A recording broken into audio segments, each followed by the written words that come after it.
À ses funérailles, on a diffusé Marche funèbre de Frédéric Chopin. Un musulman, voilà. Donc, la musique classique, il ne faut pas avoir peur de dire que c'est une musique qui domine musicalement, artistiquement, le monde entier. Hein? Personnellement, je n'ai pas peur de le dire. Il y a quelques années, j'ai entendu un message très significatif, très expressif, par un grand journaliste. Nous avons d'ailleurs un autre grand journaliste parmi nous, en personne de M. Ahmad Harrar. Alors, un autre journaliste qui n'est plus dans ce monde, malheureusement, qui s'appelait Parviz Naribi. Parviz Naribi avait dit notre sympathie arabisante est pire que notre anti-occidentalisme. Parce que Jamal Zadeh avait sorti un livre par Zadeh. Dans ce livre, il avait dit plein de paroles contraires, si vous voulez, un peu à l'esprit qu'on soit un petit peu attaché quand même à certaines valeurs de l'Occident. Qu'est-ce que l'Occident nous a fait? Quel mal l'Occident nous a fait? On est, personnellement, je le dis toujours à mes amis, à mes élèves, je dis, bah, nous sommes jusqu'à bas notre bouche, jusqu'à notre nuque, jusqu'à notre tête, plongés dans les fabrications occidentales. Notre voiture devant notre maison, notre téléphone sur notre table, notre Internet actuellement, nos médicaments, nos matériels de la maison, nos appareils ménagers à la maison. Qu'est-ce qui n'est pas occidental? Donc pourquoi avoir cette hostilité vis-à-vis de l'arabe, une hostilité aveugle un peu? Personnellement, j'ai été toujours attiré vers la musique classique. Hein? Jean-Sébastien Bach, un morceau de Jean-Sébastien Bach, c'est une prière, c'est une œuvre magnifique spirituellement. Mozart, n'en parlons pas, Beethoven, n'en parlons pas, les autres, Schubert, Schumann, etc., Hector Berlioz, le français, Tchaïkovski, le russe. De même que notre Abulassan Sava, notre Alinari Vasili, notre Darwish Khan, notre Misa Abdullah, notre Faramat Traïla, notre Rolamzin Banan, tout cela aussi, bien entendu, il méritait d'être aussi connu que Beethoven, que Mozart, que Bach.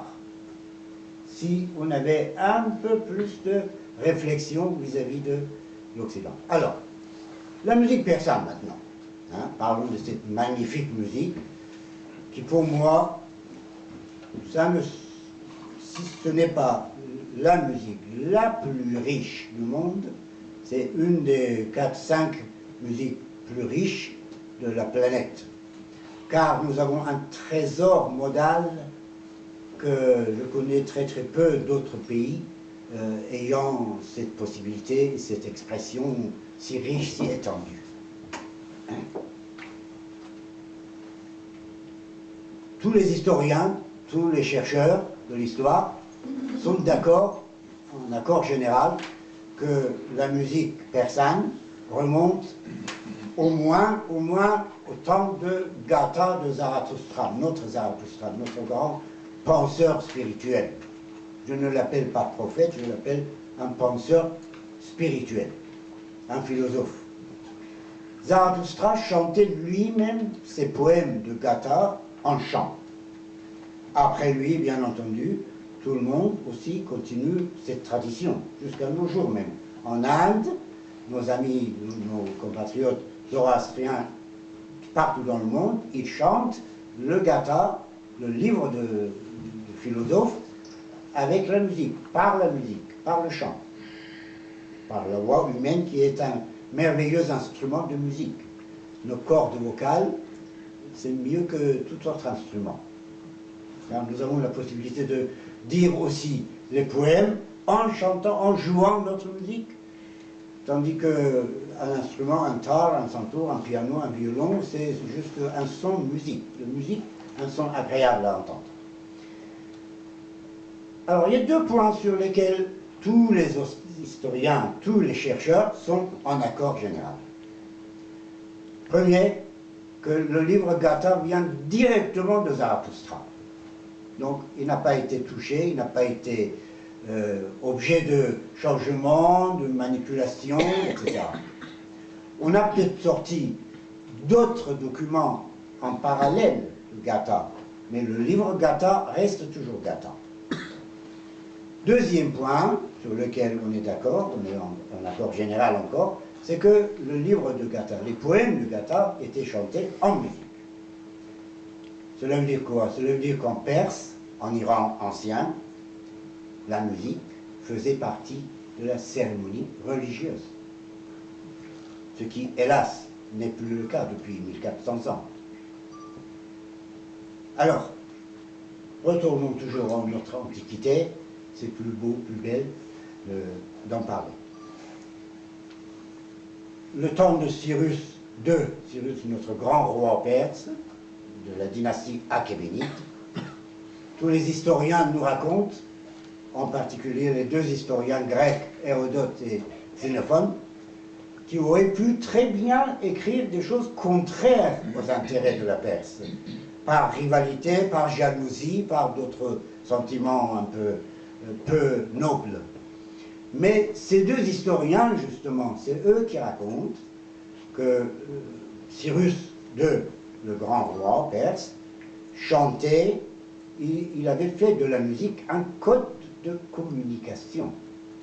Il envoyait ses messages, ses ordres, ses paroles à ses hommes, à ses personnels, militaires ou civils, en musique. Il chantait un chant, par exemple, cela signifiait quelque chose. Le rang derrière le roi répétait le chant, le rang plus loin répétait la même chose. En 5-10 minutes, le message royal arrivait à 10 km, par exemple, quand les rangs répétaient tout le temps. C'était une manière de communiquer une parole très facilement et très rapidement. Donc, voilà la valeur de la musique en Perse, il y a presque 600 ans. Voyons maintenant qu'est-ce qui se passait dans le même temps en Occident. Quand je dis Occident, c'est l'Europe, bien entendu, parce que à cette époque-là, c'était que l'Europe, et pas toute l'Europe. Il n'y avait que la Grèce qui était le berceau de l'Europe géographique de l'époque, géographiquement parlant. Alors, en Grèce, très exactement en 584, il y a des documents musicaux écrits. Quand je parle d'un document musical, ce n'est pas l'histoire, ce n'est pas les poèmes magnifiques de Ferdowsi, de Manoucheri qui racontent les instruments et les musiciens et les mélodies de l'époque Khosrow Parviz, de l'époque sassanide. Notre littérature est plein de ces magnifiques références musicales, mais cela, pour nous musiciens, pour M. Tabar et moi, ce n'est pas un document musical. On ne peut pas lire ou chanter ou jouer de notre instrument selon ces documents-là. Quand Ferdowsi donne des éloges à un musicien, Borbat, Nakissa, etc., d'accord, c'est très bien, c'est honorable, on est très fiers, bien entendu, d'entendre ça et de lire ça, mais ce n'est pas un document musical. Le document musical, c'est les notes de musique. Eh bien, mesdames, messieurs, en 584, avant Jésus-Christ, presque 2600 ans, en Grèce, il y a des écritures musicales, mais en forme de lettres alphabétiques, bien entendu. Parce que les notes n'existaient pas du tout nulle part dans le monde. Nulle part. Après, je parlerai des notes, de l'apparition des notes, de la naissance des notes.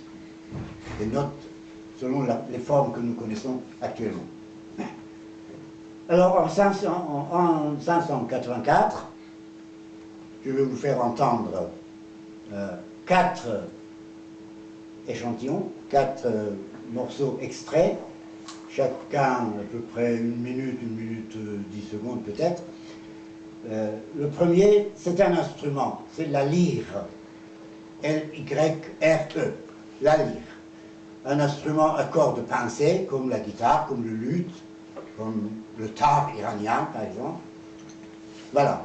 Donc, avec lyre, vous allez entendre donc une musique des Grecs de 584 ans avant Jésus-Christ.